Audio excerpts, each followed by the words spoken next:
Join me as I read Tim Lomas, Michael P. Masters, and Brendan Case's 2024 paper, The Cryptoterrestrial Hypothesis, the final of 3 bonus episode readings of academic papers that highlight the possibility of an ancient breakaway civilization hiding somewhere in our midst.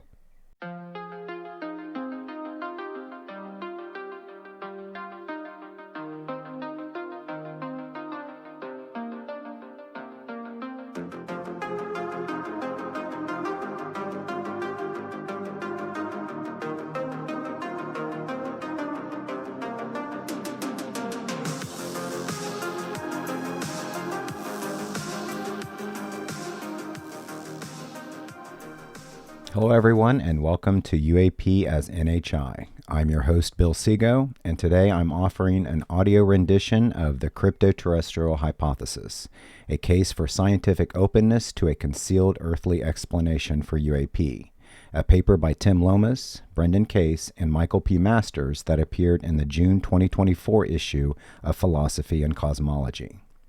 Like the last 2 papers I read, there is no audio version offered that I could locate. This is the 3rd and final reading of academic papers on ultraterrestrials, with part 1 of my own episode on the topic airing in a couple of weeks. To summarize, the authors of the paper suggest that UAP may be the result of intelligent non-human entities concealed on Earth or its immediate surroundings, such as underground, underwater, or even among us in disguise. They categorize potential cryptoterrestrials into 4 speculative types: human cryptoterrestrials, remnants of ancient advanced human civilizations that survived catastrophic events and now exist in hidden locations; theropod or hominid cryptoterrestrials, intelligent beings that evolved from non-human terrestrial species such as dinosaurs or other hominids and remain undiscovered; extraterrestrial cryptoterrestrials, future humans who have developed time travel and are visiting or studying their past; and finally, magical cryptoterrestrials, entities rooted in folklore and mythology like fairies or elves, representing a more supernatural interpretation. About the authors. I provided a short bio of Tim Lomas in the previous recording, so we'll continue here with Brendan Case and Michael Masters. Brendan W. Case is a theologian and scholar currently serving as the Associate Director for Research at Harvard University's Human Flourishing Program, part of the Institute for Quantitative Social Science. In this role, he develops integrative research strategies that bridge the social scientists and humanities to explore and promote human flourishing. His work involves fostering interdisciplinary dialogue and disseminating research through external partnerships and public events. Dr. Case earned his Doctor of Theology from Duke Divinity School in 2019. Dr. Michael P. Masters is a professor of biological anthropology at Montana Technological University in Butte, Montana. He earned his PhD in anthropology from The Ohio State University in 2009, specializing in hominin evolutionary anatomy, archaeology, and biomedicine. Before joining Montana Tech, he taught various anthropology and sociology courses at institutions including Ohio State University, Columbus State Community College, and Ohio Dominican University. In addition to his anatomical research, Dr. Masters investigates the UAP phenomenon through the lens of anthropology and evolutionary biology. He is known for proposing the extraterrestrial model or hypothesis, which posits that UAP and, quote, aliens might be future human descendants returning to study their own evolutionary past. He's authored 3 books on this subject. The PDF of this paper, which includes lengthy citations throughout and toward the end, can be found at researchgate.net. A link will be provided in the description. So without further ado, I present the Cryptoterrestrial Hypothesis. Note: this paper is a speculative thought piece that reflects the author's own interests and ideas and is not associated with the Human Flourishing Program at Harvard. We would also like to emphasize that we believe this hypothesis to be in all likelihood false, but nevertheless believe it still merits scientific investigation. Abstract. Recent years have seen increasing public attention and indeed concern regarding unidentified anomalous phenomena, UAP. Hypotheses for such phenomena tend to fall into two classes: a conventional terrestrial explanation, for example, human-made technology, or an extraterrestrial explanation, for example, advanced civilizations from elsewhere in the cosmos. However, there is also a third minority class of hypothesis, an unconventional terrestrial explanation outside the prevailing consensus view of the universe. This is the Ultraterrestrial Hypothesis, which includes as a subset the Cryptoterrestrial Hypothesis, namely the notion that UAP may reflect activities of intelligent beings concealed in stealth here on Earth, for example underground, and or its near environs, for example the moon, and or even walking among us, for example passing as humans. Although this idea is likely to be regarded skeptically by most scientists, such is the nature of some UAP that we argue this possibility should not be summarily dismissed, and instead deserves genuine consideration in a spirit of epistemic humility and openness. Keywords: philosophy, science, extraterrestrial, ultraterrestrial. Introduction. This paper explores a hypothesis concerning UAP and follows another by the same first author focusing on a related hypothesis recently published in the Journal of Transpersonal Psychology, Lomas, 2023. Essentially, the discourse around UAP is dominated by two main classes of explanation: a conventional terrestrial origin, for example human technology, or an extraterrestrial origin, i.e. advanced civilizations arriving from elsewhere. However, such is the strange nature of many UAP that observers close to the topic have been compelled to consider a more unconventional set of theories known collectively as the Ultraterrestrial Hypothesis. This denotes a broad category of conjecture centered around the possibility that UAP may involve forms of non-human intelligence, NHI, that are already present in Earth's environment in some sense, which Puthoff describes as sequestered terrestrial cultures existing alongside us in distinct stealth. One is an interdimensional hypothesis, which was the focus of the previous paper. This suggests UAP may involve beings from dimensions that coexist alongside the four dimensions of space-time we usually perceive, and or that UAP occupants are extraterrestrial, traveling through the fourth dimension to visit different periods of Earth's history, which may involve our descendants returning to study their own hominin evolutionary past. In writing that paper, though, the author became increasingly aware of the depth of evidence and theory that also tentatively supports another ultraterrestrial explanation, the Cryptoterrestrial Hypothesis, CTH, our focus here, which holds that UAP may reflect activities of NHI concealed here on Earth, for example underground, and its environs.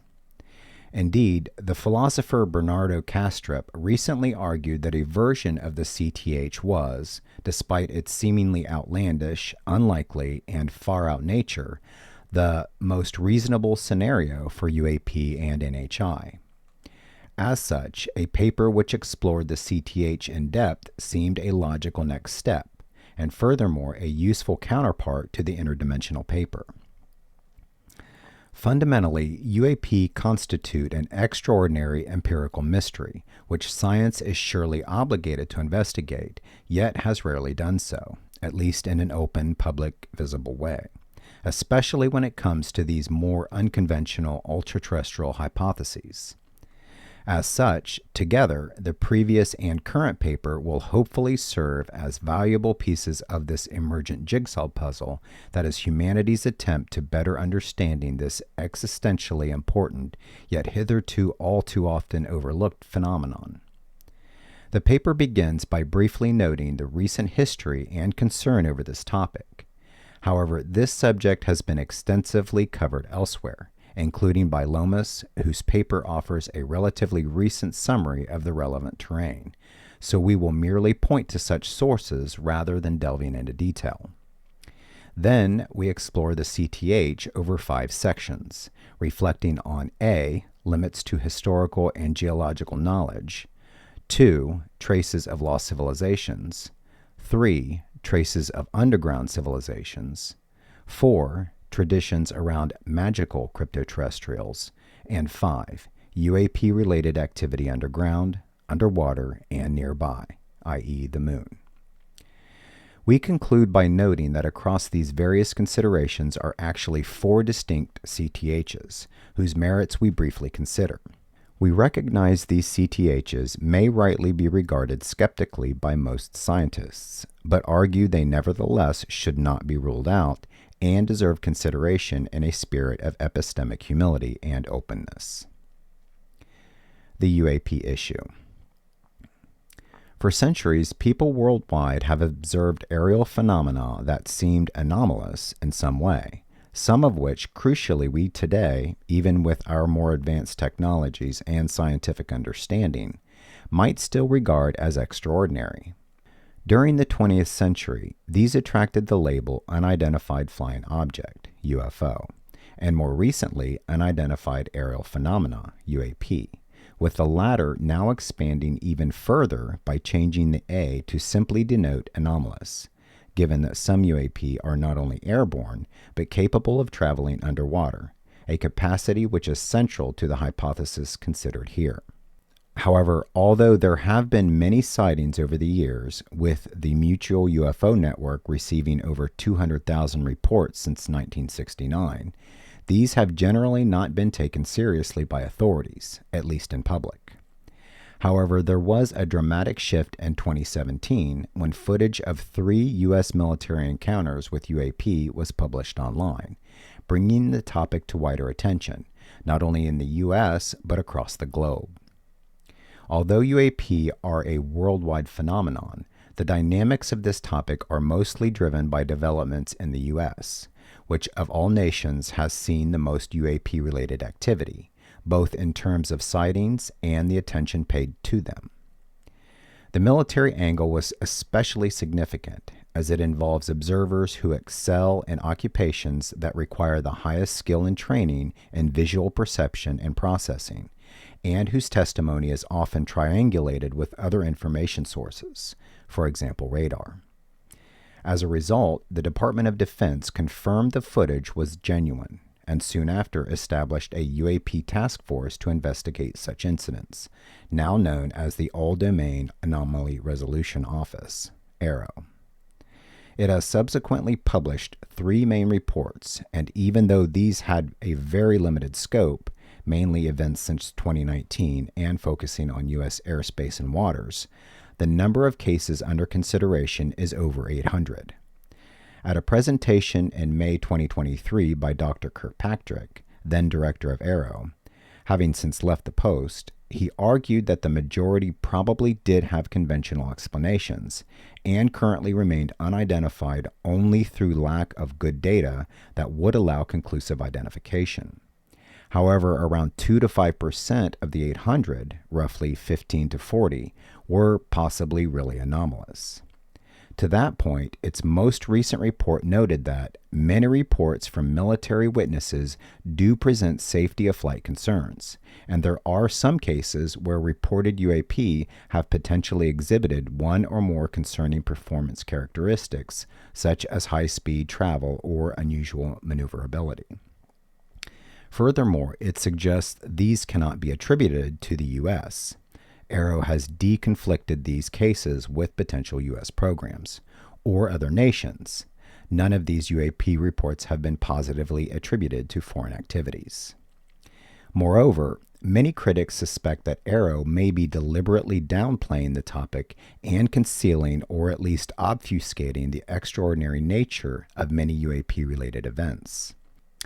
Indeed, if so, this would follow a pattern set by its predecessors like Project Blue Book, which overall have served to minimize the significance of UAP and even to deny their reality at all. This prerogative was admitted as such by Rear Admiral Hillenkoetter, first director of the CIA from 1947 to 1950, who was quoted by the New York Times in 1960 as saying, "Behind the scenes, high-ranking Air Force officers are soberly concerned about the UFOs. But through official secrecy and ridicule, many citizens are led to believe the unknown flying objects are nonsense." Crucially, though, as Hillenkoetter admits, authorities have privately long had concerns about UAP, and indeed appear to still do. In August 2023, for instance, General Mark Milley, chairman of the Joint Chiefs of Staff, said the military can explain a lot of it, UAP, but there is some that's really kind of weird and unexplainable. Moreover, in June 2023, explosive whistleblowing claims were made publicly by David Grush, a veteran of the National Reconnaissance Office and National Geospatial Intelligence Agency, who alleged that the U.S. government and private aerospace companies had for decades maintained a secret crash retrieval and reverse engineering program. At the time of writing, there is no way to know the validity of his claims. However, although they may seem extraordinary, myriad contextual factors mean they cannot be summarily dismissed. For a start, it is significant that he has testified to these claims under oath to Congress, i.e., under penalty of perjury, including in a televised hearing of the U.S. House Subcommittee on National Security, the Border, and Foreign Affairs on July 26, 2023, as well as other sessions behind closed doors. It is also noteworthy that the Intelligence Community Inspector General, ICIG, deemed his complaint credible and urgent. Likewise, on January 12, 2024, 16 of the 47 members of the House Oversight Committee, 34%, met the ICIG for a secure briefing in relation to Grush, after which many made remarks indicating his allegations may indeed be genuine. Representative Moskowitz, for example, posted on X, "Based on what we heard, many of Grush's claims have merit." While Representative Burchett said, "I think everybody left there thinking and knowing that Grush is legit."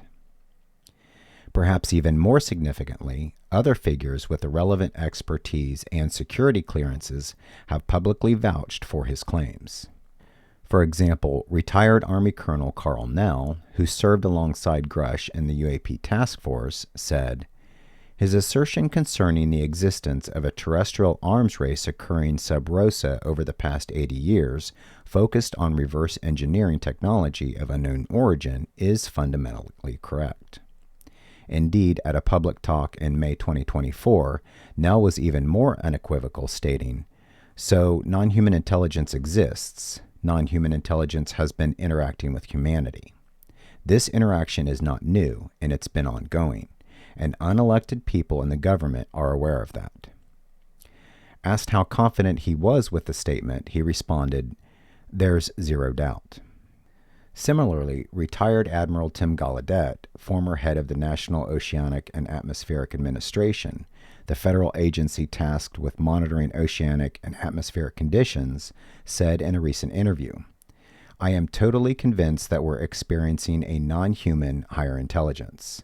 I am completely convinced because I know the people who were in the government programs, the legacy programs that oversaw both the crash retrieval and just the analysis of UAP data. And I'm very confident in these people, former intelligence, former DOD, and we are working as a team behind the scenes to advance disclosure." Moreover, when he asked, "Is there a chance some of what we're seeing is adversarial, i.e. involving other nation states?" Gallaudet said, "No, I don't think so. I've been read into all the threats. I had a high clearance, top secret, special compartmented information, TSSCI, and I know that our adversaries don't have technologies like these." Furthermore, in addition to Gallaudet and Nell, numerous other significant figures have gone on public record, either supporting Grush's allegations or making similar claims. Additionally, a substantial number of other credible figures have followed Grush in making their own whistleblowing complaints behind closed doors, with Schellenberger and others. Reporting in September 2023 that over the past several months, at least 30 other whistleblowers working for the federal government or government contractors have given testimony to the office of the ICGC, the Defense Department Inspector General, or to Congress, while a further 30 to 40 have offered similar testimony to AARO. Moreover, these allegations seem to have been taken seriously by the intelligence, military, and political communities. In July 2023, Chuck Schumer, Majority Leader of the Senate, introduced bipartisan proposals for an Unidentified Anomalous Phenomena Disclosure Act.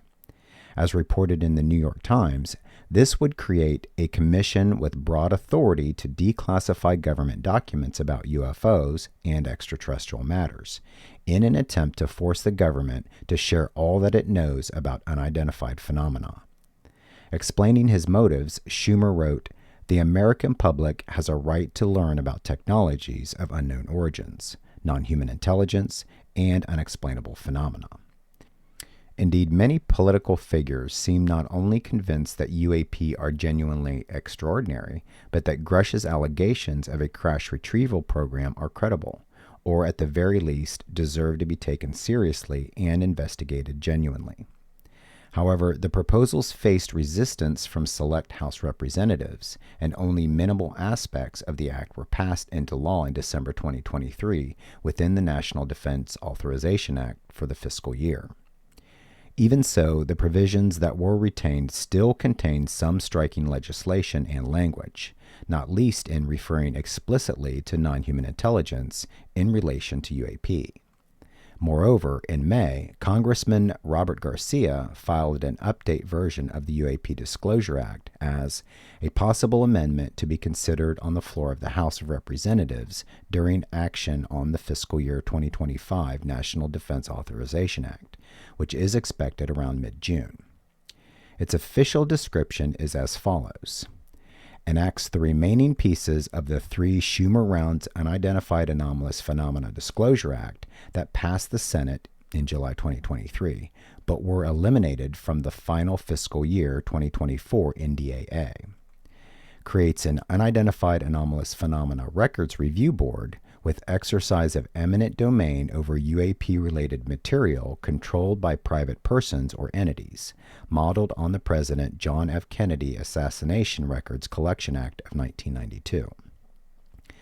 Evidently, political complications aside, authorities are perplexed and moreover concerned about UAP, which are a real empirical mystery that science is surely obligated to investigate, as indeed is already happening in some quarters. In that regard, scholars are beginning to formulate hypotheses about what UAP may be, with most attention focused on 2 classes of explanation: a conventional terrestrial origin, for example, human technology, and more radically, an extraterrestrial origin, i.e., advanced civilizations from elsewhere. Indeed, revolutionary as the latter would be, recent scholarship does suggest it is plausible. However, such are the strange nature of some UAP that people are also contemplating other possibilities. To that point, the linguistic nuance around this topic is intriguing, particularly the emphasis on non-human intelligence in the proposed Disclosure Act, where it appeared 22 times and was defined as any sentient, intelligent, non-human life form, regardless of nature or ultimate origin, that may be presumed responsible for unidentified anomalous phenomena, or of which the federal government has become aware. This wording implies the 2 classes of explanation above are not the only possible ones. In fact, key figures have made this very point, including Grush. Interviewed by Ross Coulthart on News Nation in 2023, when asked if the government had been concealing the existence on this planet of alien life, he pointedly clarified, "I would couch it as non-human intelligence because I don't necessarily want to denote origin. I don't think we have all the data to say, oh, they're coming from a certain location." Moreover, in another interview, Grush made some intriguing comments about the NHI involved with the alleged crash retrieval program being actually not that much more advanced than you and I, saying, "If I was a betting man, some of these NHI, they're similarly as advanced as us, but they just made asymmetric evolution or whatever." They went on a different path. Where we made nuclear weapons and stuff, they ended up making this civil propulsion kind of equivalent discovery where they're able to do this now. Thus, seemingly the nature of UAP and their associated NHI is an open question, and the two options above are not the only explanations. As such, there is an emerging debate around other possibilities, which can be grouped together under the label Ultraterrestrial Hypothesis. This is a broad category of conjecture involving the idea that UAP may represent the activities of NHI already present in the Earth's environment in some sense, hence ultraterrestrial, which Puthoff defines as sequestered terrestrial cultures, existing alongside us in distinct stealth. In that respect, Puthoff offers a taxonomy of such hypotheses, including extra-dimensional, cryptoterrestrial, demonic and or jinn, proto and or ancient human, and time travelers, etc., or some combination or mutation of any or all of these. Admittedly, these are extraordinary hypotheses that scientists may struggle to seriously consider. Many find an extraterrestrial hypothesis for UAP incredible enough, as evidenced by dismissive reactions to Grush's allegations by outspoken figures such as Neil deGrasse Tyson. Given that epistemological context, ultraterrestrial hypotheses may be a stretch too far for some people. Indeed, many who have broached this possibility themselves seem wary of even considering it, being aware how far outside conventional scientific discourse such ideas are. However, it is the mission of science to investigate all aspects of physical existence, regardless of the extent to which they push at the circumscribing boundaries of our notions of conventional reality. Indeed, such is the deeply strange nature of UAP that people seem compelled, even against their own objections, to consider these alternatives. Consider Gary Nolan, an immunologist with an endowed chair at Stanford, who has for the past decade been involved in UAP research. In an interview with Nolan on Spotlight, Coulthart posed a similar question to the one he asked Grush, and received a comparably ambiguous answer. You believe on the evidence that there is a non-human intelligence of advanced technology on this planet? Nolan replied, advanced capabilities. No, I don't know whether it's a technology per se, because I'm leaving open the idea that it's some form of consciousness that is non-material. And I know, say to my colleagues out there, this sounds absolutely crazy. But if you've seen the things that I've seen, you would only be able to come to a similar conclusion. Thus, some data relating to UAP are seemingly so extraordinary that people are forced to think outside the box and consider possible ultraterrestrial explanations. Indeed, there are many potential hypotheses, especially when one makes fine-grained distinctions between different versions of explanations. Consider, for example, a presentation given by Colonel Carl Nell, cited above as corroborating Grush's allegations, at a conference convened in November by the newly launched Soul Foundation, which brings together experts from academia and government to address the philosophical, policy, and scientific problems raised by the likely presence on the Earth of UAP. His presentation included a detailed taxonomy of possible UAP explanations, involving 72 different hypotheses organized into 14 categories.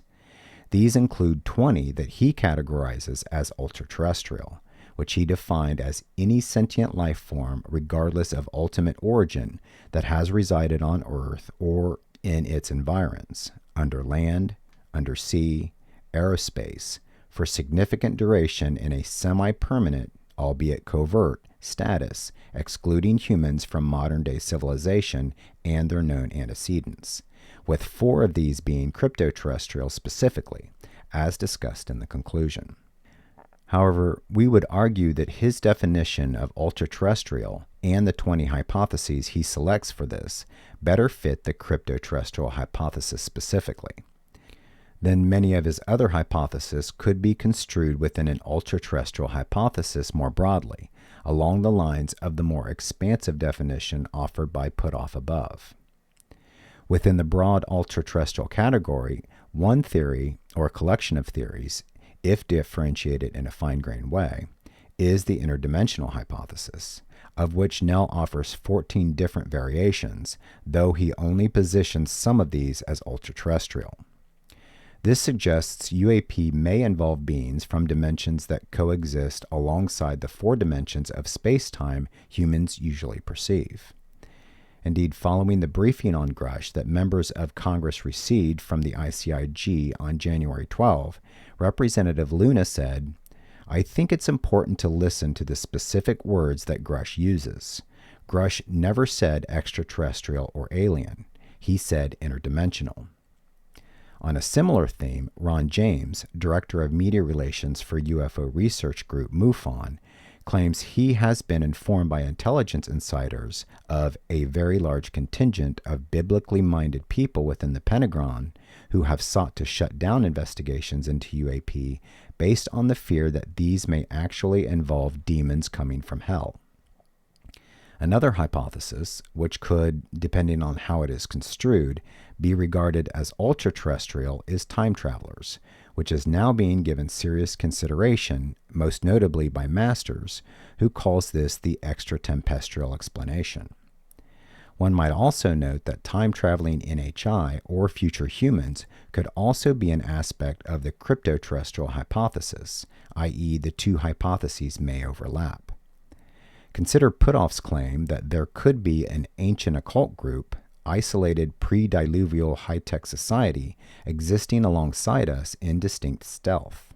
Unless this advanced technology had been developed by an earthly civilization on Earth whose traces have since disappeared, which is a remote possibility as we consider below, or likewise gifted to the group by extraterrestrial visitors, which is likewise an explanation that does have some viability, one of the only other means by which it could have been acquired would be it being brought back through time by those who benefited from its development over preceding eons. Indeed, regarding the time travel hypothesis generally, Coulthard said his sources in the intelligence community were specifically worrying about this explanation, linking it to concerns that future humans may have around our development of nuclear weapons, among other potentially calamitous future events. Thus, in the broad class of ultraterrestrial hypotheses, various possibilities are receiving serious consideration. Most relevantly here, these include the cryptoterrestrial hypothesis. The cryptoterrestrial hypothesis. In essence, as per all ultraterrestrial hypotheses, the CTH suggests the NHI responsible for UAP may already be present in Earth's environment in some sense, as opposed to having an extraterrestrial explanation. However, rather than existing in other dimensions, per the interdimensional hypothesis, or other times, per the extraterrestrial hypothesis, they are present in a relatively more conventional sense, i.e. with current standard space-time dimensions, but are nevertheless hidden in some way, for example, living underground. As with other ultraterrestrial hypotheses, we should state outright that we consider this unlikely. Crucially, though, we do not regard it as impossible. Indeed, emerging observations seem to suggest it may well have some validity. It could also help to assign some probability weightings. For instance, before the past few years, we personally would have rated the possibility of a CTH having some basis in truth as low as 1%. Now, in light of recent data discussed shortly, we would put it at around 10%. This still, of course, means we view the CTH as 9 times more unlikely as likely. From the other direction, though, we also consider it 10 times more likely than we did before, with our priors having significantly shifted. Thus, not only should the CTH not be summarily ruled out, we argue it should be explicitly given due consideration. Epistemologically, the rationale is similar to Nolan's remark about leaving open the idea that it's some form of consciousness that is non-material. Even if the CTH also sounds absolutely crazy, people are seemingly becoming compelled to take it seriously.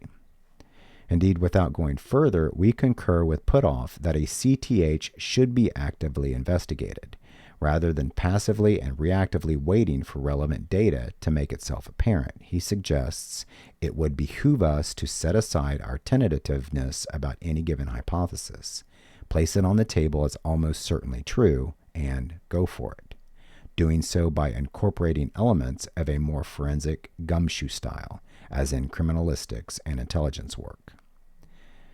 The starting point for taking the CTH seriously is perplexity over two interrelated empirical mysteries. First, it is increasingly apparent that UAP are not only aerial, but can also move underwater in ways that, per their airborne counterparts, defy explanation. The importance and indeed urgency of paying attention to such phenomena has been outlined in a White House paper by retired Rear Admiral Tim Gallaudet, cited above as corroborating Grush's claims, who argues that an extensive body of accounts and data show unidentified submersible objects, USOs, acting in ways that surpass human technology and even challenge scientific understanding of what is possible underwater. For example, reporting on interviews with Navy submariners who had direct or indirect encounters with underwater UAP, McGregor summarizes the situation by saying, "These objects have been observed to behave in ways that defy our current understanding of physics, much like their aerial counterparts. They are said to move at incredible speeds and are capable of sudden and rapid acceleration, deceleration, and direction changes, all without any visible means of propulsion or control." In one case from 1987 divulged by Knuth, for example, a New Zealand frigate was reportedly followed by a USO 150 foot wide and 800 foot long, calculated to have a top speed of 2,980 miles per hour, having closed a distance of 20 kilometers in 30 seconds. Moreover, some UAP seem capable of moving through the air and water with comparable ease, and perhaps even other mediums and or substances such as rock, with these transmedium capabilities being one reason the UAP acronym was expanded from aerial to the broader anomalous. Indeed, in an article in the Daily Mail titled "Forget UFOs, Alien Hunters Say We Should Be Focusing on Unidentified Submerged Objects," former Russian Navy officer turned UAP researcher Vladimir Ajaja is quoted as saying, 50% of UFO encounters are connected with oceans, 15 more with lakes, so UFOs tend to stick to the water. To that point, USOs seem to be of increasing concern to relevant authorities. For example, in May 2024, Representative Anna Paulina Luna, co-chair of the Congressional UAP Caucus, was asked by reporter Matt Laszlo whether she had any updates on a planned UAP hearing in the House of Representatives, and replied, "We're working on doing something with USO." Similarly, the proposed UAP Disclosure Act would have required authorities to release information regarding damaged or intact ocean surface and undersea craft associated with unidentified anomalous phenomena. Thus, there is increasing recognition of an underwater dimension to the phenomenon. As Nolan stated in an interview when asked if whatever this is coming from outside of our atmosphere or from beneath our oceans, he replied, "Both," adding with respect to undersea activity that sonar images show these things moving at speeds a dozen times faster than our fastest submarines. Although subsurface observations of these craft do not necessarily mean they reside underwater, such accounts should be considered in light of the CTH possibility. Moreover, some sightings do involve objects that appear to be coming from the water as opposed to merely moving through it. Indeed, arguably the most famous UAP event of recent years, a series of encounters in November 2004 centered on the USS Nimitz nuclear aircraft carrier, seemed to involve one such object.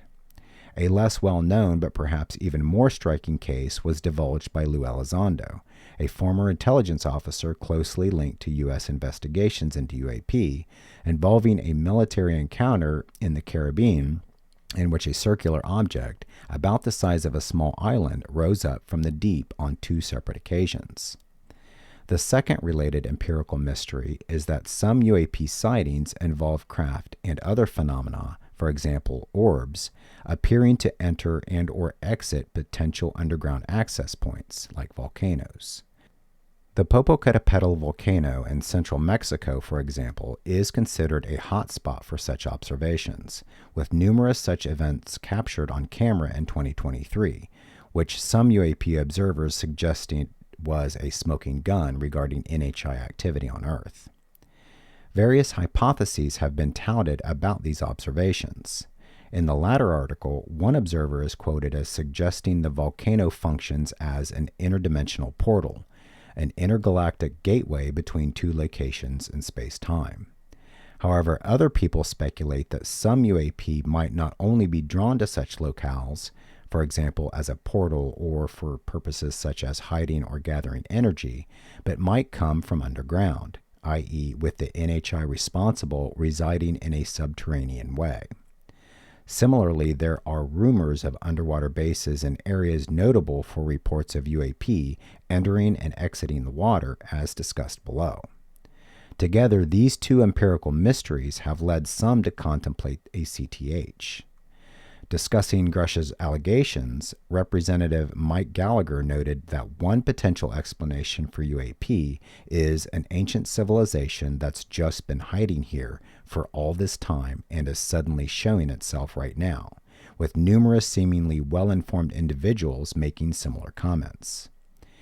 Indeed, the notion of cryptoterrestrials has a long pedigree. For a start, it has often been imagined that mysteries may be concealed within the Earth, such as deep caverns, as memorably captured in literature by Jules Verne. Then, building on this possibility, people have speculated these realms could potentially host ancient civilizations, whether human or some other species, which chose to conceal themselves there. Among the earliest modern proponents of this idea is the writer Richard Shaver.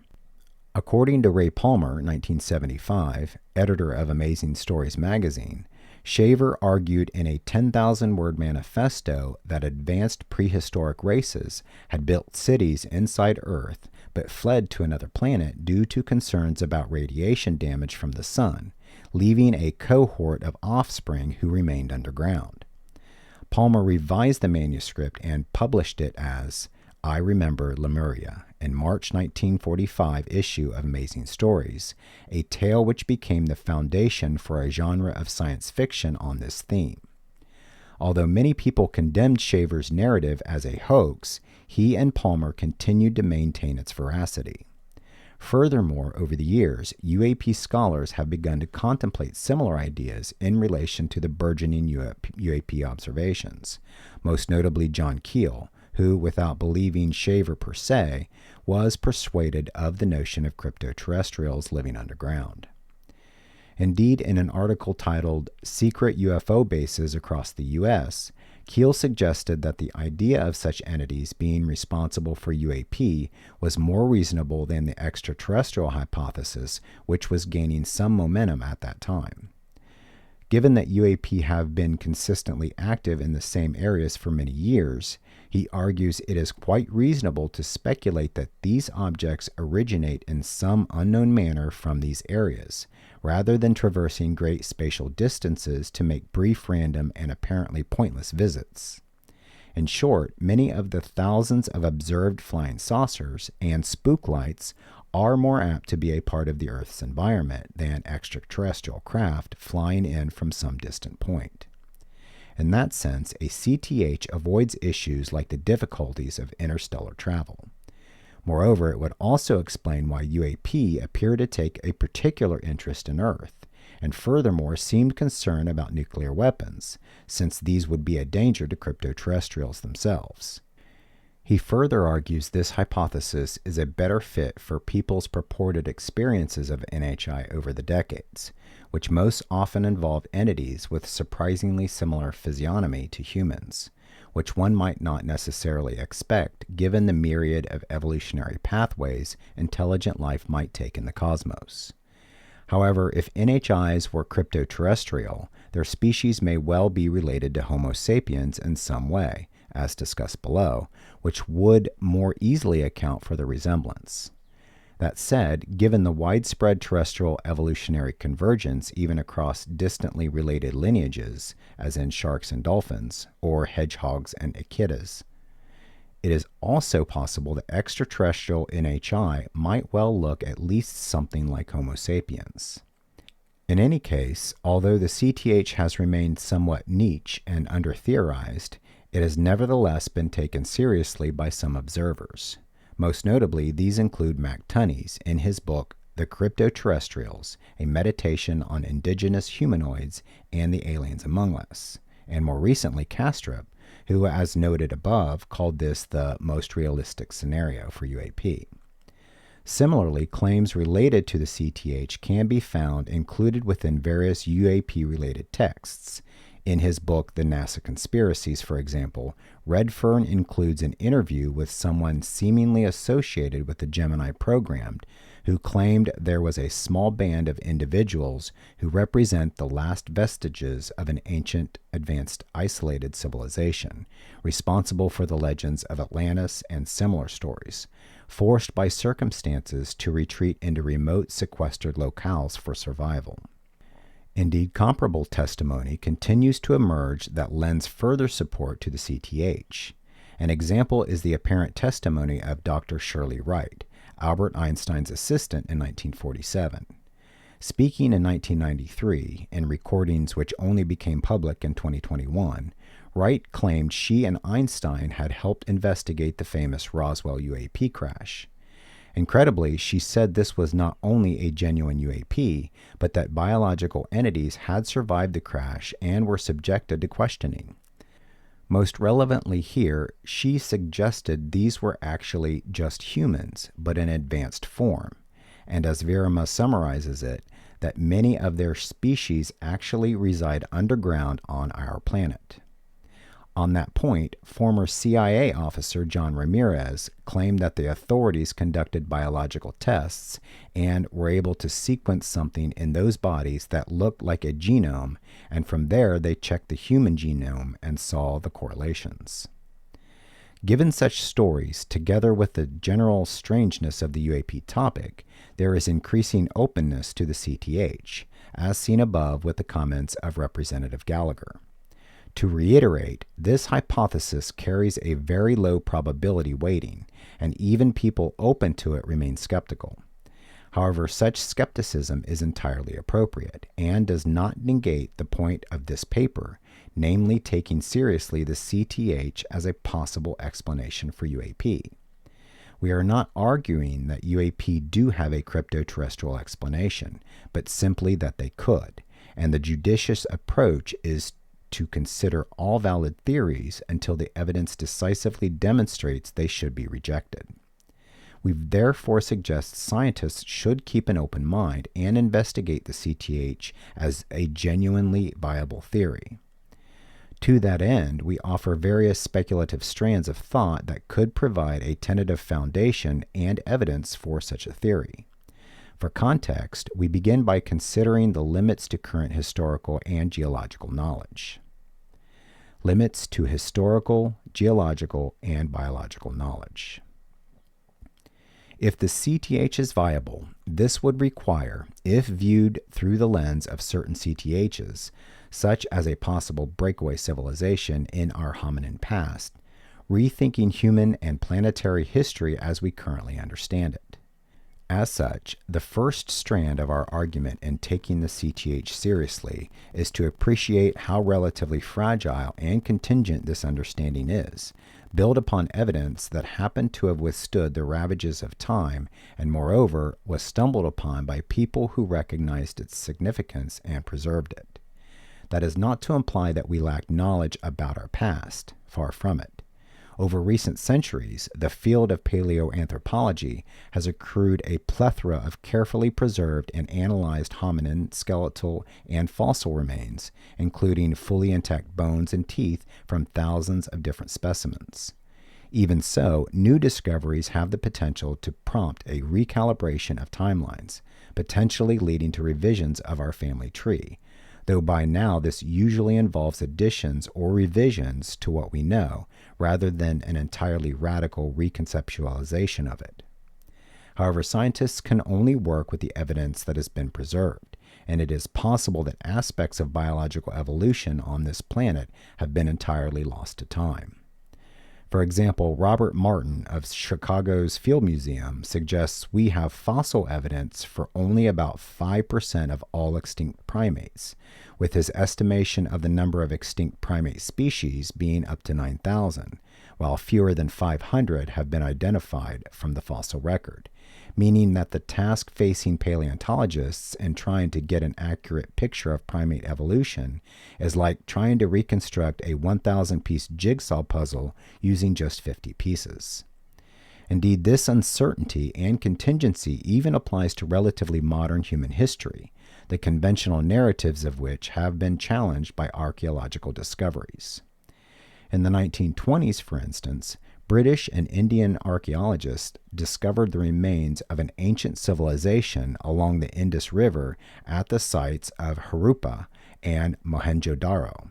This site was contemporary with other early urban centers along the Nile, the Tigris and Euphrates, and the Yangtze, but had been lost to history for nearly 4,000 years, and its script and the language it encodes remain undeciphered. Likewise, much has been made of the settlement in Turkey called Göbekli Tepe, discovered by Klaus Schmidt in 1994, described by the BBC as an immense mystery older than Stonehenge. There, Schmidt found more than 20 circular stone enclosures, the largest 20 meters across, featuring a circle of stone with two 5.5-meter tall pillars at its center, engraved with eerie, stylized human figures with folded hands and fox pelt belts. Significantly, the structures are at least 11,000 years old, making them humanity's oldest known monumental structures, possibly being a site of worship, hence it being called the world's first temple. Even more crucially, the discovery pushes back our understanding of when humans were capable of and interested in creating these kinds of elaborate monuments and practices by at least several thousand years, hence Curry describing the site as reshaping previous ideas on the story of civilization.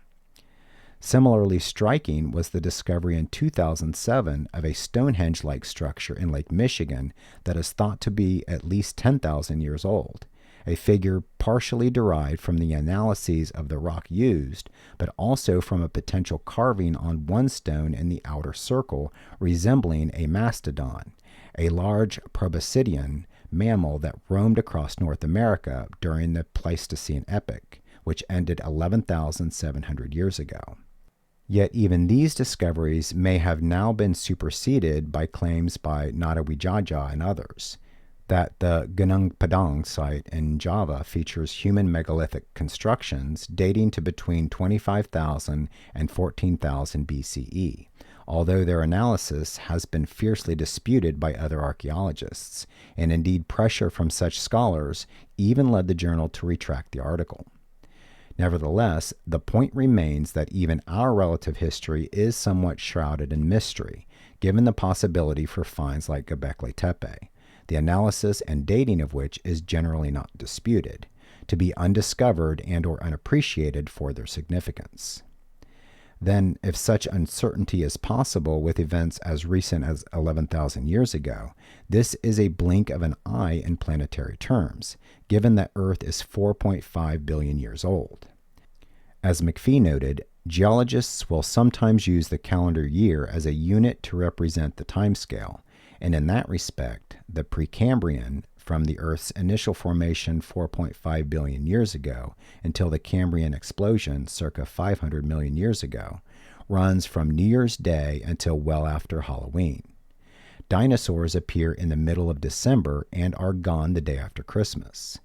The last ice sheet melts on December 31st at 1 minute before midnight, and the Roman Empire lasts 5 seconds. Indeed, the entirety of recorded human history takes place within the year's last 30 seconds. In world historical terms, mammoths and smilodons were with us a few deep breaths ago, and Charlemagne's afterimage is still fading from our collective retinas.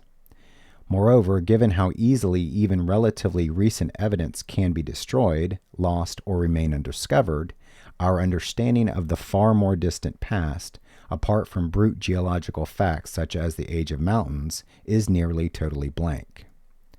Schmidt and Frank therefore suggest that, given the poor resolution of the geological record, particularly extending millions of years into the past, intelligent or even industrialized species might have long predated human existence on Earth, but vanished without leaving a discernible paleontological trace, or at least traces that have been discovered by humans. They term this possibility the Silurian hypothesis, named after a 1970 episode of the British science fiction TV series Doctor Who, in which a long-buried race of intelligent reptiles, called Silurians, are awakened by an experimental nuclear reactor. There are, of course, caveats to the plausibility of such a hypothesis. The more recent, advanced, and/or expansive such a civilization was, the more likely it is that they would have left behind discoverable remains. Nevertheless, as Harvard astrophysicist Avi Loeb puts it, planets like Mars or Earth could have given multiple births to technological civilizations that were 1 billion years apart and hence were not aware of each other. Like stable parents, the planets recovered from the environmental impact of these civilizations over time. Similarly, Kastrup notes the viability of the Silurian hypotheses, suggesting there has been plenty of time and opportunity for other non-human species to have arisen on Earth, developed to a level of technology far beyond ours, and then to have effectively vanished due to one or more of the myriad possible civilization-ending cataclysms.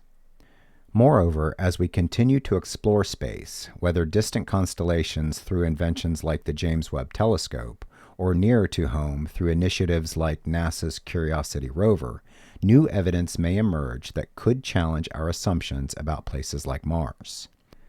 Joseph and Schild, for instance, published a sample of official NASA Mars photographs of what appears to be the wreckage and debris from extraterrestrial spacecraft, partially buried bones, the body of a humanoid stretched out on a cushion, the head of a humanoid still wearing a metal device on the front of its face adjacent to a cratered debris field, 2, quote, humanoid skulls, including one that is atop what may be a raised, elongated burial mound, UAP UFOs photographed in the skies of Mars, and a silver saucer-shaped structure upon the ground.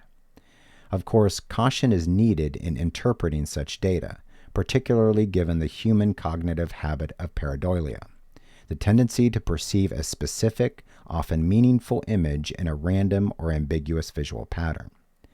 This is the prevailing scientific interpretation of the famous Face on Mars, a mile-wide likeness from the Cydonia region obtained by NASA's Viking 1 in 1976.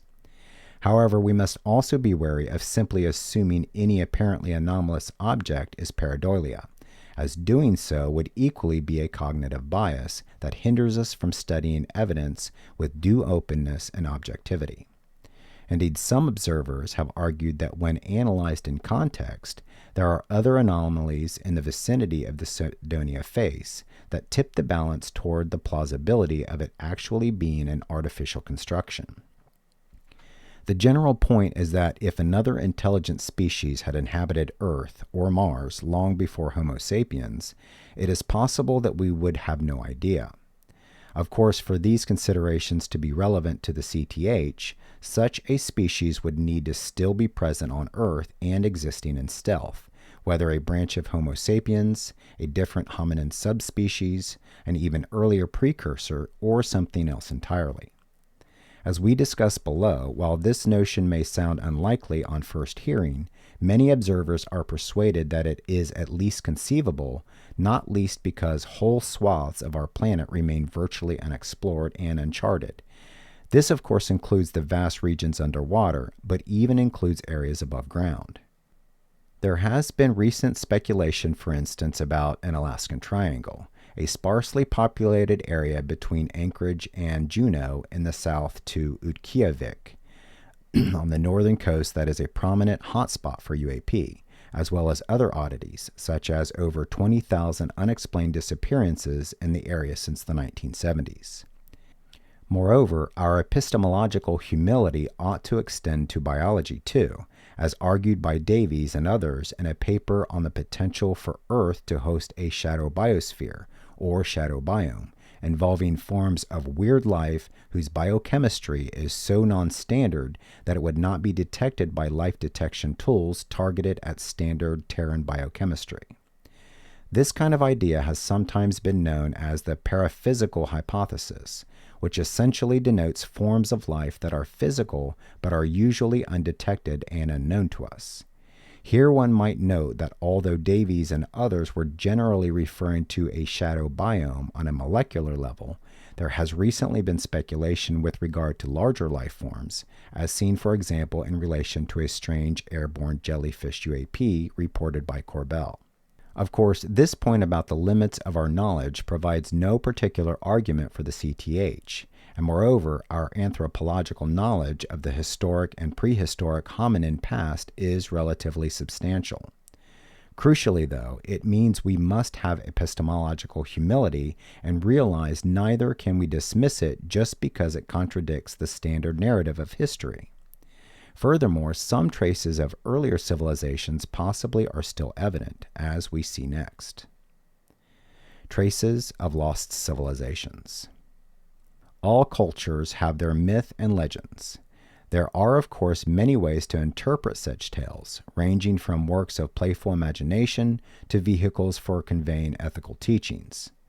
However, there is an increasing appreciation that even if myths do involve such functions, they may also sometimes, perhaps even often, actually be attempts by pre-literate societies at memorializing, interpreting, and communicating real historical events. This hermeneutic framework gains further credibility when bolstered by observations of a particular narrative recurring among different cultures. A preeminent example is a great flood, found across many geographically dispersed traditions, including Sumerian, Ancient Israelite, Greek, Indian, and Cheyenne. Similarly, albeit less immediately dramatic, Nunn and Cook show that many coastal cultures have mythologized stories of land becoming separated from mainlands by submergence. They point out that science has traditionally underestimated the capacity of oral pre-literate cultures to acquire, encode, and sustain their observations of memorable events with a high degree of replication fidelity.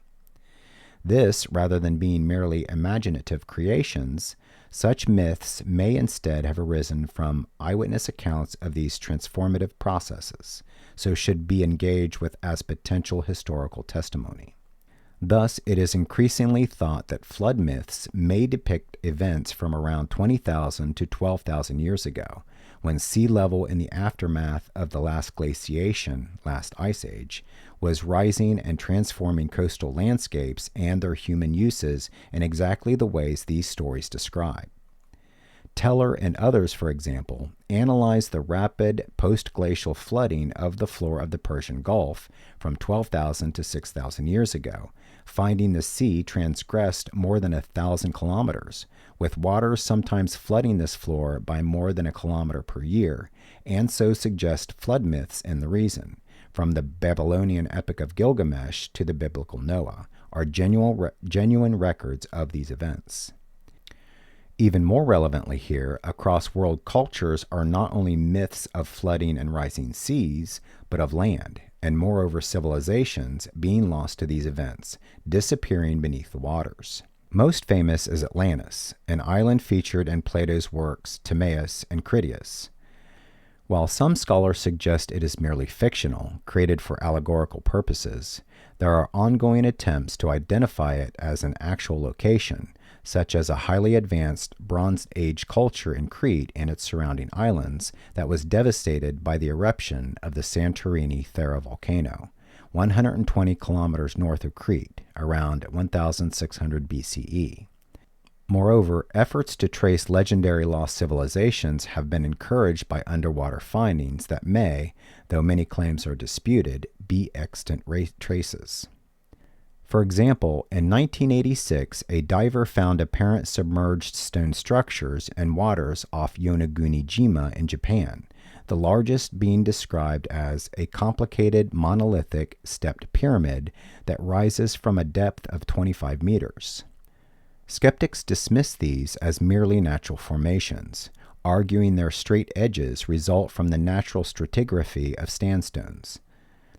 Others, however, like marine geologist Masahaki Kimura, believe these to be the ruins of a Japanese Atlantis, perhaps a city around 5,000 years old that was sunk by an earthquake around 2 millennia ago, or even more radically, one created during the last ice age, when sea levels in the area were 40 meters lower than today. Indeed, the Joe Rogan podcast recently hosted a lively debate about the claim that it might represent an ancient undiscovered civilization. While conventional narratives of history would find that possibility unlikely, discoveries like Göbekli Tepe are perhaps now making people reconsider. Easter Island has likewise become a focus of speculation about lost civilizations. Alessio writes, as a result of its remote island location in the Pacific, and with so many questions about its mysterious stone ruins, myriad caves, and as yet undeciphered script, it is not surprising that people have fantasized about this isolated and small pocket of land, including linking it to a technologically advanced and ancient civilization known as Mu, or Lemuria, a hypothetical lost world which purportedly had created a globe-spanning empire before being swallowed by the ocean, and whose survivors formed the nucleus of the world's first civilizations. Of course, if global in scope, common artifacts and features would be easily identifiable to terrestrial and underwater archaeologists. However, such a speculative thesis about a lost global empire goes far beyond what the CTH requires vis-a-vis the possibility of a lost human civilization being responsible for some UAP, which only needs a civilization of whatever size to have existed at some point, and b, its members retreating and surviving underground. To that point, there are many rumored examples of lost civilizations, and similarly, if not civilizations per se, then areas of land that supported human populations, with those noted above just a handful among many.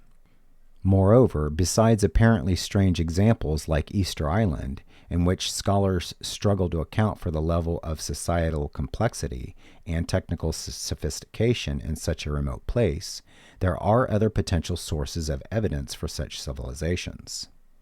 One intriguing line of inquiry concerns out-of-place artifacts, objects that seem to be incompatible with our knowledge of the era with which they are linked, especially if they evince technological mastery that exceeds assumptions of what people in that era were capable of, which thus challenge conventional historical chronology.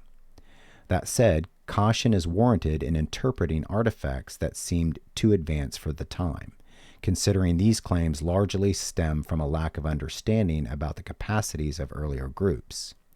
Such assertions can also have racist undertones, implying past people in those places were incapable of such feats, while the achievements of Europeans are rarely, if ever, similarly questioned. However, such insinuations are not inevitable. A more benign and even celebratory perspective is to suggest these objects challenge conventional chronology by making it more accurate, bringing a deepening appreciation of the expertise of people in earlier ages who had more knowledge and abilities than they were credited with today. Most relevantly here, while many such objects seem a millennium or more out of place, other findings might be even more historically anomalous.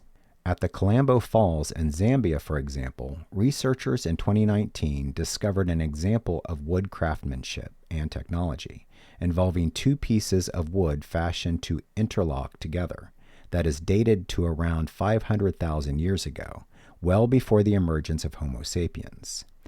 Going even further back, workers at a coal mine in Ukraine found what appeared to be a fossilized imprint of a wheel in the sandstone roof of a tunnel they had excavated 900 meters below the surface, which is potentially dated as being 300 million years old.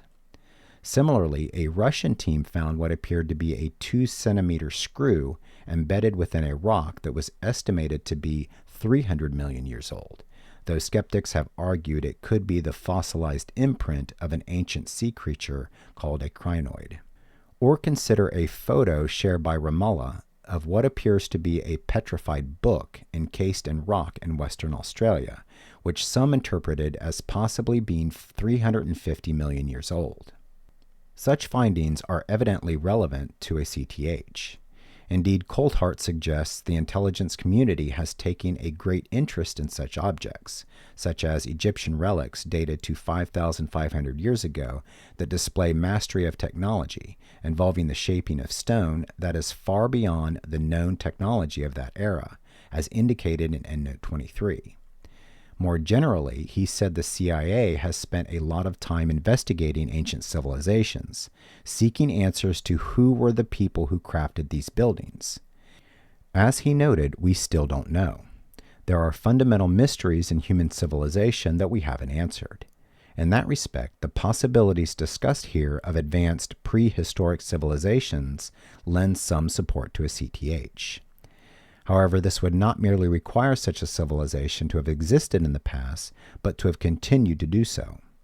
In that respect, there are also many such myths and even potential evidence as we explore next. Traces of underground civilizations. Just as recent centuries have seen a proliferation of legends about lost civilizations, so have flourished myths about their people retreating underground and continuing to prosper. Before considering these, it is worth noting that the idea of subterranean living is not outlandish. Indeed, many historical underground cities have been found, most famously Derinkuyu in Turkey. Relatedly, recent decades have seen the construction of numerous underground complexes, most notably military bases, with an estimated 10,000 worldwide. For example, the Cheyenne Mountain Complex, a Space Force installation in Colorado, which used to host the North American Aerospace Defense Command, NORAD, was built under 2,000 feet of granite on 5 acres as a protective underground city to shield occupants from threats, including an electromagnetic pulse and even a 30 megaton nuclear explosion as close as 1.2 miles away. The affordance of such protection is a consideration when reflecting on why advanced civilizations in earlier epochs may have opted for a subterranean existence. Moreover, while places like the Cheyenne Mountain Complex are remarkably deep, they are still relatively close to the surface, and it is possible to go much farther down, with the deepest point humans have so far been underground being 4,000 meters, while the farthest humans have dug is the Kola super-deep borehole in Russia, 7.6 miles deep. It is thought humans could not live much deeper than the Umpaneng gold mine, due to heat. However, above that level, it may be possible to survive for years. In Russia, a 70-member sect lived in a bunker for nearly a decade, including 20 children, many of whom had never seen sunlight. In such conditions, the main issue would be sunlight deprivation, which could increase susceptibility to myriad diseases, particularly through deficiency of vitamin D, though even this can be remedied by diet. Moreover, it should be emphasized that the internal structure of Earth is still mostly a mystery, with discoveries constantly prompting reappraisals. For instance, it was recently found that the mantle transition zone, 255 to 410 miles underground, acts as a large reservoir of water. We should also note that, vis-a-vis the CTH, the constraints mentioned here, from diet to inability to withstand heat, only apply to Homo sapiens as we are today. It is possible that, over a long period of time, another hominid species, or even a branch of Homo sapiens, could have adapted to live underground, though if so, their evolution would have been markedly different from our own, resulting in numerous divergent physiological characteristics. Indeed, adjacent to this topic is a fascinating line of inquiry known as cryptozoology, the study of species whose existence is not supported by strong empirical evidence, but rather hypothesized via indirect and uncertain information. As with the UAP topic, it has been derided as pseudoscience. However, also as per UAP studies, scholars like Rossi argue there is no a priori reason for this denigration, and it is possible to put the paradigm on a solid scientific footing. A paper in the Proceedings of the National Academy of the Sciences, for instance, estimated roughly 20% of living mammal species remain undescribed, with the bulk of that predicted hidden diversity likely found among rodents and bats, two families with strong preferences for subterranean dens and nesting sites. Among the most notorious candidates for hidden mammalian diversity is the Sasquatch, or Bigfoot, a large hairy primate purported to inhabit forests in North America, with similar legends of comparable creatures also found in other countries. Indeed, this was mentioned in relation to the Alaska Triangle above, in which cryptozoologist Cliff Barackman is reported as saying, anything of any size could be hiding in the wilderness. With so much fantastic habitat and so few people to compete with, Sasquatches basically have the run of Alaska. While disregarded by skeptics as mythical, the likelihood of its existence has been attested to by no less a figure as Jane Goodall, the world's foremost primatologist. Indeed, Bindernagel and Meldrum argue that dismissals of its possibility has more to do with unawareness of evidence for its existence as a North American mammal than the absence of such evidence, with such evidence actually being quite solid and genuine, and that reasons for resistance is the topic challenges prevailing knowledge. Even more relevantly here, some UAP cases involve apparent NHIs that resemble such creatures. In Brazil, a farmer reported encountering a craft that had crashed on his property, out of which two animals appeared, one of which was a stereotypical gray alien humanoid, but the other was hairy like a sloth. That said, there are also reasons to be skeptical about the potential existence of such creatures.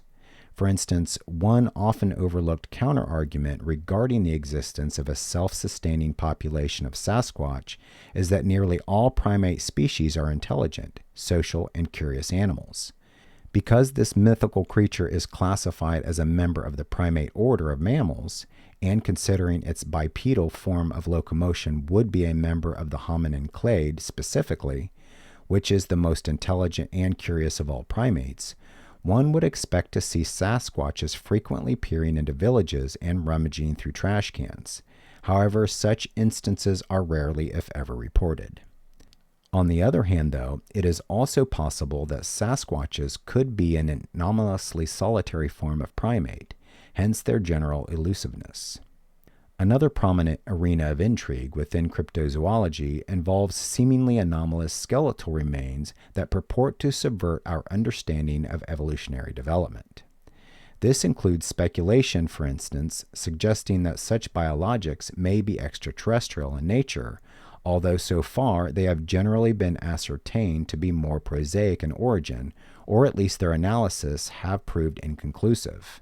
One case is the Chilean Atacama skeleton, the 15-centimeter remains of a human fetus with an unusually shaped skull reminiscent of classical depictions of aliens, which Nolan and Butte concluded was merely a human girl with many DNA mutations, not anything more exotic. Another prominent example emerged as this article was being written, and which is still being studied and debated, centering on two tiny mummified bodies with elongated heads and 3 fingers on each hand and foot, allegedly found in Peru in 2017. These were dramatically and controversially presented before the Mexican Congress in a UAP hearing in September 2023 by self-proclaimed ufologist Jaime Maussan, who claimed they were extraterrestrial in origin. However, while tests on these specimens are still underway, on balance, most observers seem skeptical that they are genuine, including us, for reasons we elucidate in an endnote. Somewhat relatedly, there is a long history of tales and potentially even suggestive evidence of the skeletal remains and other traces of species of humanoid giants. Here again, there are probably good reasons for skepticism, though as with other aspects of this topic, we would not simply want to dismiss such ideas out of hand. Of particular relevance here are claims of an intelligent cryptozoological species thriving underground. Across cultures are legends, for instance, of anthropomorphic reptilian races, such as the Nagas, a semi-divine species of half-human, half-serpent beings thought to reside in Patala, a netherworld, venerated in Hinduism and Buddhism. Moreover, paleontologists have even speculated whether such creatures could possibly have evolved from known zoological origins.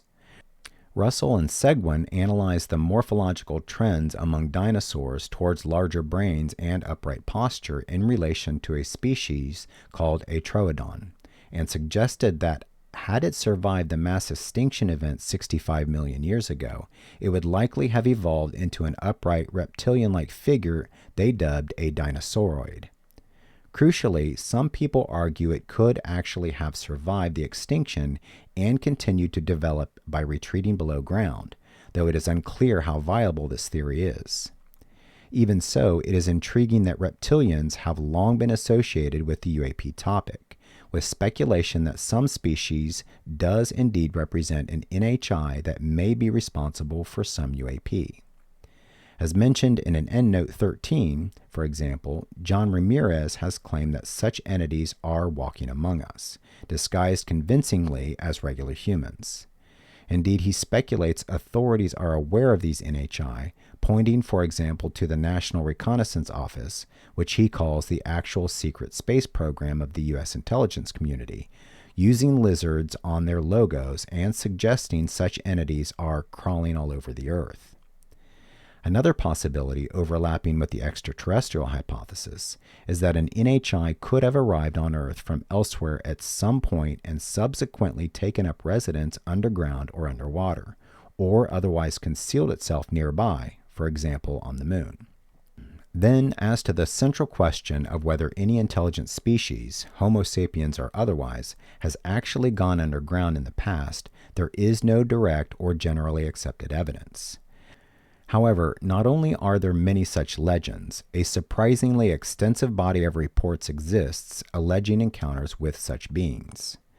In terms of legends, many cultures have myths about realms under the earth, ranging from underworld places associated with death and the afterlife, such as Sheol in Hebrew teachings, to fabled kingdoms inhabited by godlike figures, such as Shambhala in the Tibetan Buddhist tradition.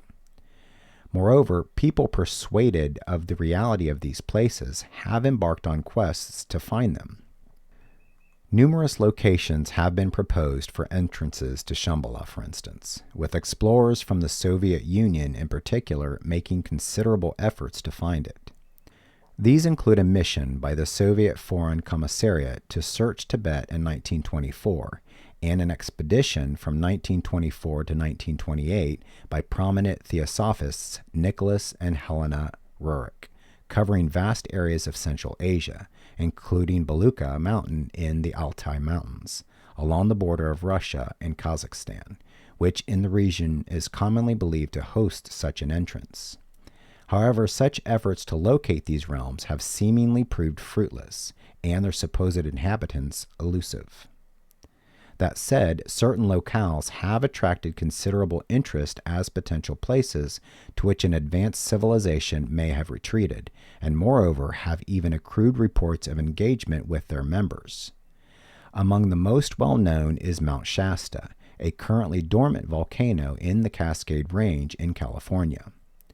Long revered as sacred by indigenous tribes of the region, more recently it has also become a magnet for non-indigenous spiritual pilgrims.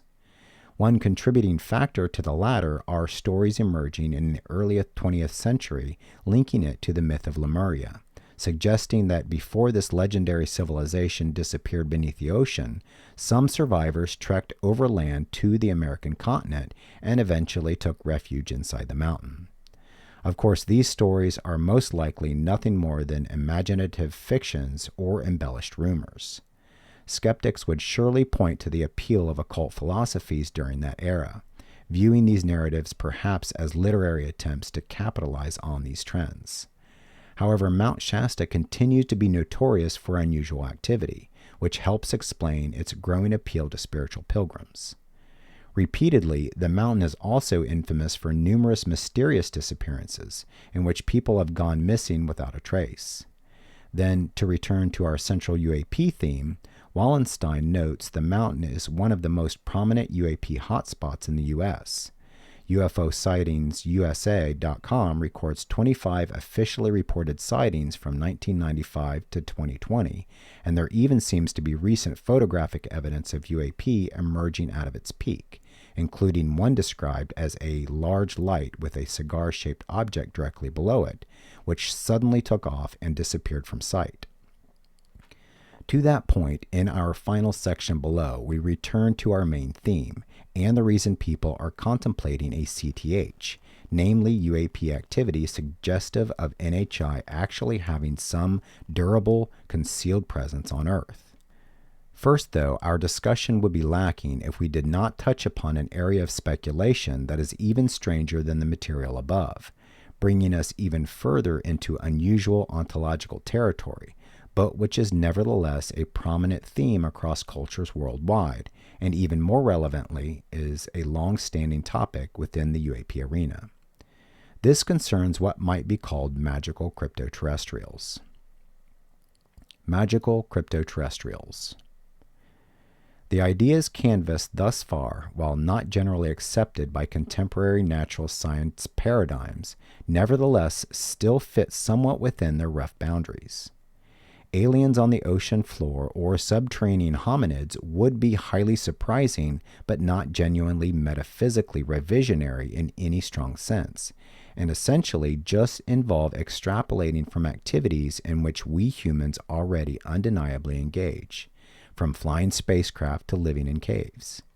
However, as noted above, a striking feature of the UAP topic has been the extent to which its phenomena seem to resist explanation in conventional terms, for example, craft without visible means of propulsion or sources of exhaust. Such observations have prompted some observers, including in the U.S. federal government and defense establishment, to speculate that unconventional ultraterrestrial explanations are precisely what is called for. From interdimensional beings to future time travelers to the panoply of ethereal NHIs recognized in most cultures, such as the class of beings known in the contemporary West as angels, which Case and Lomas, forthcoming, label sacroterrestrials or etherrestrials. Most relevantly here, among these varied unconventional hypotheses, is a fascinating class of proposed ultraterrestrial beings that overlap with notions like angels, but which can still be considered part of the cryptoterrestrial paradigm. Specifically, this is the crowd of concealed or fully integrated terrestrial NHIs, or perhaps non-conventional human intelligences, that go by many names the world over, but which have traditionally been grouped in European cultures under the broad heading of fairy, or longevi, the long-livers, fairies, elves, gnomes, brownies, trolls, and the like. As Lewis noted in his study of the medieval worldview, the longevi's place of residence is ambiguous between air and earth, with their nature conceived as a third rational species distinct from angels and men. One of the most compendious and influential sources of pre-modern fairy lore, for example, is the Reverend Robert Kirk's 1691 book, The Secret Commonwealth of Elves, Fauns, and Fairies, a survey of Scots-Irish folk beliefs regarding fairy, at least some of which he deemed credible. The pre-modern traditions about these beings collected by Kirk features tales of a subterranean civilization engaging in uncanny aerial apparitions and periodically abducting humans, usually for brief periods. This, of course, has important family resemblances to the CTH, albeit without the space-age framing which is so intuitive for us today. It might well be that some part of the magical framing is the result of pre-modern attempts to interpret advanced technology, whether extraterrestrial, intertemporal, or cryptoterrestrial. After all, according to Arthur C. Clarke's third law, any sufficiently advanced technology is indistinguishable from magic. However, we ought not rule out the magical framing potentially being at least as close to the truth as the technological one, which could itself be an imposition by observers anchored on the tropes and techniques of the space age. It bears emphasis that, while Kirk took these traditions and reports seriously, he was hardly credulous. He justified his modest inquiry into such phenomena by reflecting how much is written of pygmies, fairies, nymphs, sirens, apparitions, which, though not the 10th part true, yet could not spring of nothing. And while contemporary readers might feel justified in thinking all such reports are now intrinsically incredible, this arguably has more to do with metaphysical prejudices than with any growth in our empirical or theoretical acquaintance with the world. As philosopher and theologian David Bentley Hart observed in an essay on Kirk's Secret Commonwealth, one need not believe in fairies to grasp that there is no good reason why one ought not to do so. To see the world as inhabited by these vital intelligences, or to believe that behind the outward forms of nature there might be an unperceived realm of intelligent order, is simply to respond rationally to one of the ways in which the world seems to address us, when we intuit simultaneously its rational frame and the depth of mystery it seems to hide from us. Disbelief in the very possibility of fairies or other spiritual forms of life, however one defines them, might be entailed by a materialist metaphysics of mind, though even this is more often asserted than argued. But then materialism, or physicalism, or naturalism, has been subject to cogent critiques from a variety of mind-first, or at least non-reductive standpoints, from Plato's Phaedo right up to the present. Indeed, Hart goes so far as to argue that classical theism entails the existence of something like fairies. Of course, one might concede the possibility of belief in the Longevi, but reject their actuality on the empirical grounds that we simply can't find them, any more than we can find unicorns or the Loch Ness Monster. This is a more reasonable position, one even shared at least in part by Kirk and Hart themselves, but it too ought to be held lightly. After all, direct acquaintance with these phenomena has always been believed to be rare, and even today people continue to report a variety of broadly supernatural encounters.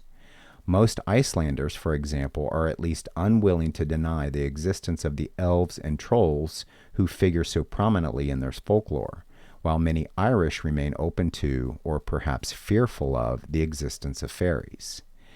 And Hart describes a sometime English acquaintance, Reuben, who believed himself to possess that second sight which allowed him to plainly see spiritual beings all around him, until a well-intentioned course of state-mandated antipsychotic drugs closed the door within him, leaving him depressed and listless until his premature death a few years later. New York Times columnist Ross Douthat has even argued, as per Vallée, that the most likely explanation of contemporary UFO narratives is that they are of a piece with stories about Northern European fairies and their worldwide kith and kin, and that it's more reasonable to think that we're reading our space-age preoccupations into a persistent phenomenon that might be much weirder than a simple visitation from the stars.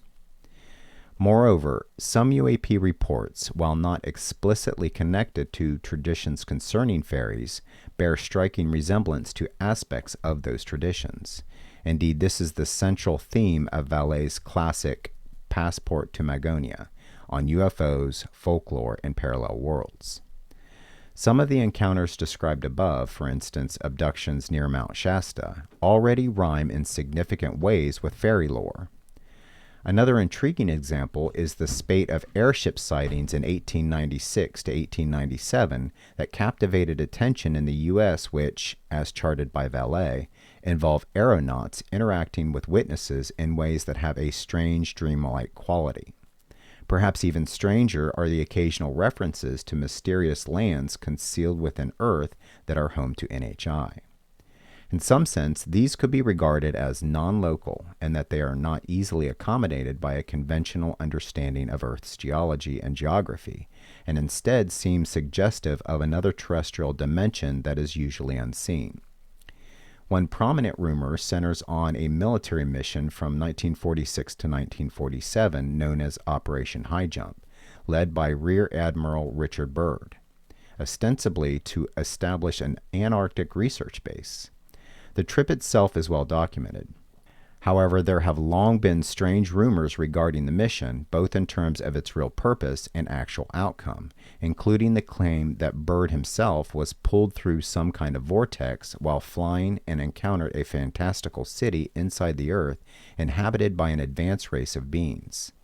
Significantly, although certain aspects of these rumors have been debunked, as for instance explained on an episode of The Y-Files 2022, other parts are nevertheless potentially credible, including Byrd appearing to have a period of missing time on one of his flights, and intensive UAP activity that could be interpreted as being in the service of protecting a secret base. As a result, the story has compelled the attention of UAP scholars over the years. That said, it does likely fall into the category of myth rather than veridical reports, on a par with Churchward's Tales of Mu.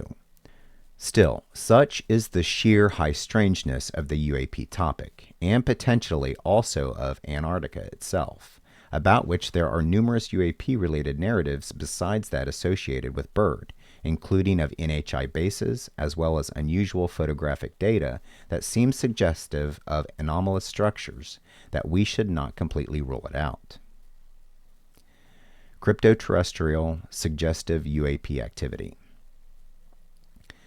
Let's now bring the discussion back to where we started, the empirical mystery of UAP. Myths of lost or underground civilizations are fascinating, but people might be tempted to leave such ideas in the realm of speculative literature and esoteric religion.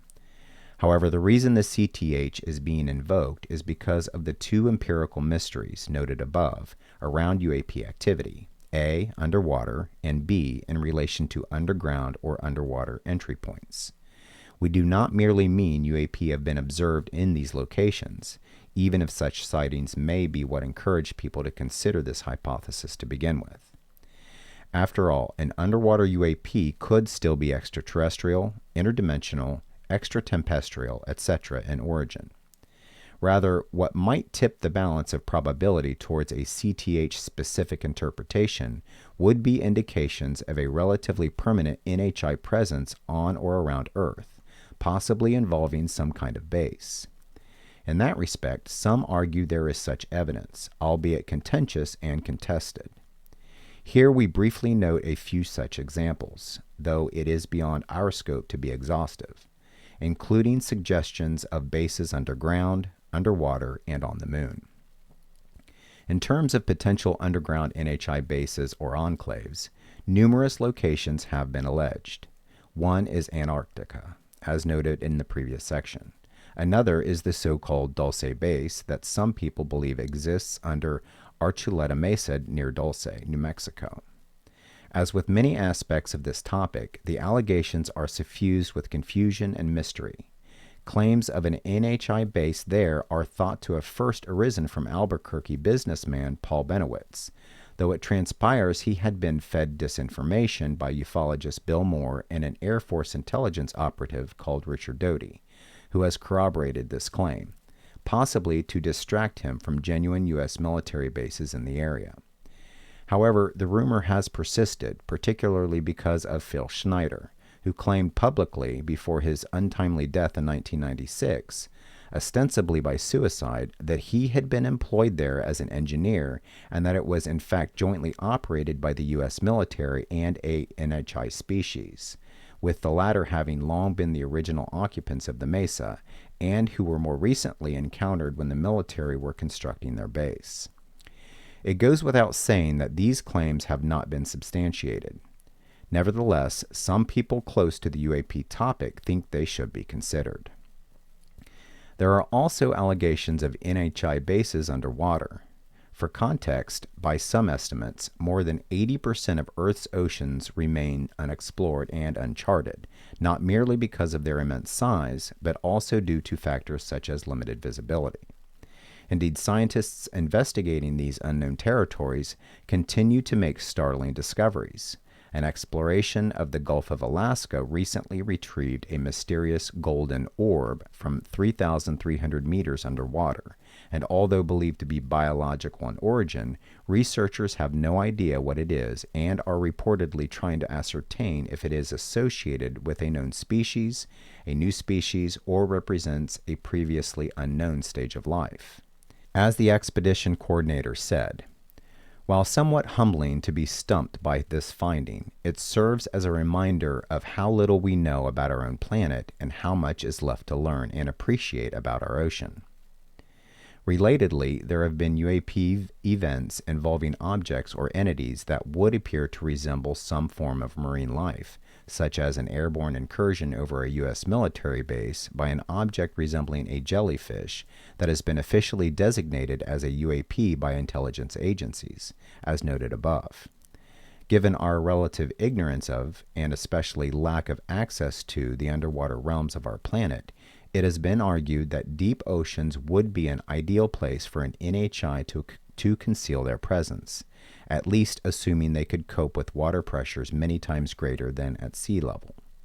This possibility has been influentially explored in creative endeavors like James Cameron's 1989 film The Abyss, which may be more than just fiction, with journalist-filmmaker Jeremy Corbell saying, "I know for sure that it was highly informed by the actual information we have about the UFO phenomenon." In terms of potential locales for NHI to hide, Tim Gallaudet, former head of the National Oceanic and Atmospheric Administration, introduced above, and Preston Dennett suggest one such base could lie in the Catalina Channel off the Southern California coast, while other locations have also been alleged. Indeed, Gallaudet actually suggested authorities had established communication with an NHI, albeit without specifying their location, saying, "I think it's about time that we do disclose that we are in contact with non-human intelligence." Other cases include NHI known as Friends, who supposedly lived in bases along the Adriatic coast, with whom various Italians claimed to be in contact between 1954 and 1990.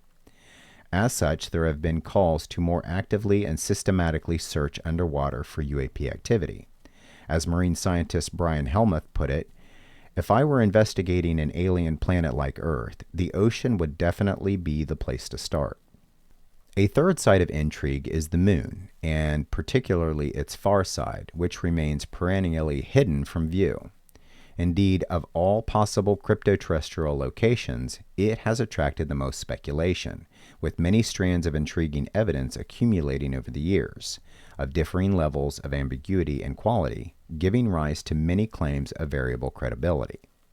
Indeed, some observers suggest the moon itself is very strange, characterized, as recently noted by Avi Loeb, by numerous extraordinary coincidences regarding its size, behavior, and composition. As a result, some have speculated that the entire object may be an artificial NHI construction.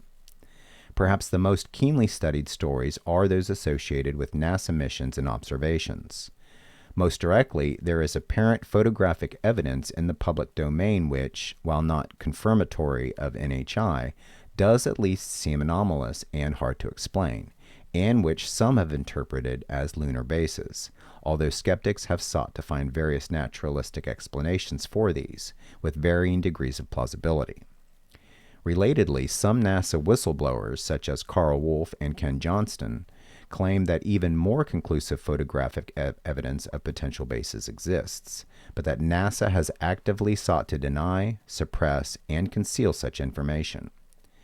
Finally, there are the views of the actual Apollo astronauts, and although none have said, in public at least, that they encountered such bases, many have been vocal about their beliefs in NHI, most famously Edgar Mitchell, who was on record in 2008 as saying, "Yes, there have been ET visitations, and there have been crashed craft and bodies recovered. We are not alone in the universe. They have been coming here for a long time." In any case, whatever the validity of these claims, scientists like Davies and Wagner have proposed specifically searching for alien artifacts on the moon, given that A, extraterrestrial NHIs may well have engaged with at some point in the history of the solar system, and moreover B, unlike Earth, the lunar environment could preserve artifacts for millions of years. Conclusion. This paper has made the case for taking seriously the CTH as a potential explanation for UAP, while noting that it probably ranks lower than other hypotheses, such as the extraterrestrial explanation, although such calculations are hard to quantify. To be precise, the material above actually contains 4 different CTHs. All would involve entities existing in stealth during recent human history, and possibly even before the emergence of Homo sapiens in some cases, such as CTH2, but differ in the nature of the beings in question. 1. CTH1. Human Cryptoterrestrials. A technologically advanced ancient human civilization that was largely destroyed long ago, for example by flood, but continued to exist in remnant form. 2. CTH2. Hominid or theropod cryptoterrestrials.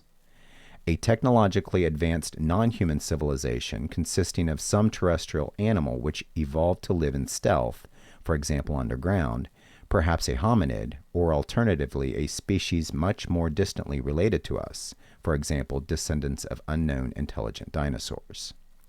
3. CTH3. Former extraterrestrial or extraterrestrial cryptoterrestrials.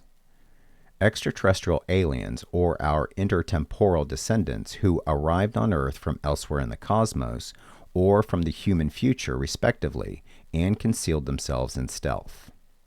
4. CTH4. Magical cryptoterrestrials.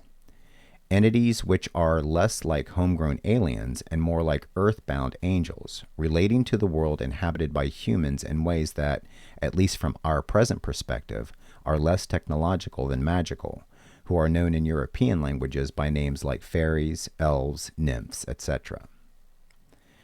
We might note that, in his detailed taxonomy of UAP hypotheses, Nell also offered 4 CTHs: ancient and or proto-human survival, breakaway civilization, cryptids and or humanoids, and stranded gods. Thus we can see some subtle classificatory differences between the 2 schemas. Although we share our CTH2 in common, namely hominid or theropod cryptoterrestrials, the remainder differ subtly. Arguably, CTH1 and 2 in his taxonomy are both variables of our CTH1. Although our CTH3 involving extraterrestrial or extraterrestrial beings does feature in his taxonomy, he does not categorize these as cryptoterrestrials per se. Similarly, with regard to our CTH4, while some of his hypotheses could be interpreted as magical, he also does not file these within the cryptoterrestrial category. Conversely, while we are open to the idea of stranded gods, we have not considered these as being situated within the cryptoterrestrial category. However, classificatory nuances aside, it is interesting to see our own taxonomy, which we prepared before and without knowledge of Nell's schema, share considerable similarities with his. Finally, in closing, it's worth comparing these CTHs to assess their relative strengths in explaining UAP. CTHs 1 and 2 have the advantage over the extraterrestrial hypothesis of not having to appeal to interstellar space travel, an extraordinary technological feat for any species, to account for UAP. Nonetheless, CTHs 1 through 3 suffer from some of the same weaknesses as the ETH, as well as several which are unique to them. For instance, if the cryptoterrestrials belong to a human or hominid or theropod civilization with advanced technology, we would still have to explain how their craft seem to defy physical laws, for example, speeds and rates of acceleration which seem very likely to kill anything living, as well as why the remnants of an advanced past civilization haven't yet been discovered despite our broad temporal and geographic, archaeological, and paleoanthropological knowledge. And CTHs 1 and 2 presumably cannot explain this away by appealing to the builder's discovery of, for example, some as yet unknown super-resilient substance, since they live on the same planet as us. Furthermore, if the cryptoterrestrials belong to a conventional but highly advanced civilization, it seems reasonable to wonder why they have chosen to remain hidden from humans for so long. The ETH can at least posit that, for example, we've only recently been visited by aliens for the first time, perhaps by a small number of outriding scouts with orders not to interfere too boldly. But on CTHs 1 and 2, this silence seems more puzzling still, particularly since the cryptoterrestrials would be, ex hypothesi, both our longtime neighbors and by far our technological superiors. The principal weakness of CTH4, by contrast, is its utter strangeness, particularly for readers schooled to limit themselves to modes of explanation within the bounds of, say, the standard model of physics. While belief in extraterrestrials is tenable, belief in something like fairies is simply not a live option for many scientists. On the other hand, this weakness might equally and paradoxically be CTH4's principal strength, accepting that explaining UAP will require swelling ontology to simplify theory. Given the apparent implausibility of explaining at least some aspects of UAP by reference to beings much like ourselves, just more advanced in relevant respects, CTH4, like the Ultraterrestrial Hypothesis more broadly, explains them in terms of beings so unlike ourselves that we have to resort to words like magic and supernatural to account for them, especially considering labels like fairies, elves, angels, nymphs, etc., were ascribed at a time that predates rapid scientific progress and our more recent ability to understand previously magical encounters in more conventional terms. In other words, considering our historic and prehistoric ancestors likely interacted with this same phenomenon, current humans are undoubtedly better placed to comprehend such advancements, less as magic, but as a result of continued evolution of both technology and consciousness.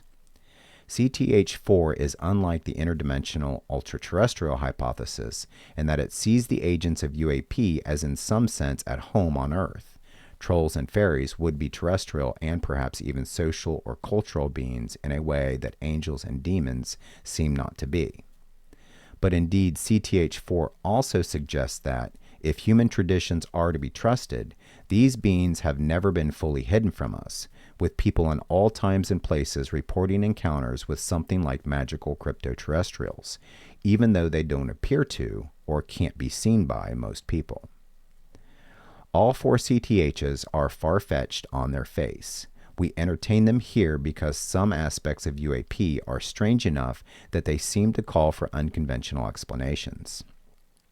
Most investigations of UAP to date have focused on the ETH, which does have several lines of evidence in its favor. Nonetheless, the ETH does not exhaust the possible accounts of UAP. Given how little is known about these strange phenomena, it seems prudent to keep every line of inquiry, including the various CTHs, in play. Indeed, this is a fitting summary of the CTH. It may be exceedingly improbable, but hopefully this paper has shown it should nevertheless be kept on the table as we seek to understand the ongoing empirical mystery of UAP.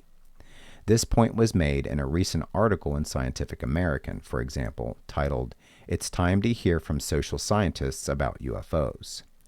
It notes the topic often evokes talk of a separate, mysterious intelligence that must somehow be behind the sightings, and that we need scholars to figure out how to talk to a being with a non-human mind. But we should also examine our assumptions in thinking about and doing research on such intelligence. It further argues how easily reason falls into anthropocentrism and cultural bias when dealing with the non-human, citing work by Bowman and Berger, which suggests scientific assumptions around UAP and NHI tend to be constrained by epistemological limitations that are heavily anthropomorphized. As noted above, the first main extraordinary hypothesis for NHI is often humanoid-like extraterrestrials. They therefore ask how to look for something we have no idea of. One possibility, they suggest, are sentient swarms, single-cell organisms that operate in groups, controlled by a single hive mind, but they also note UAP may involve something else entirely.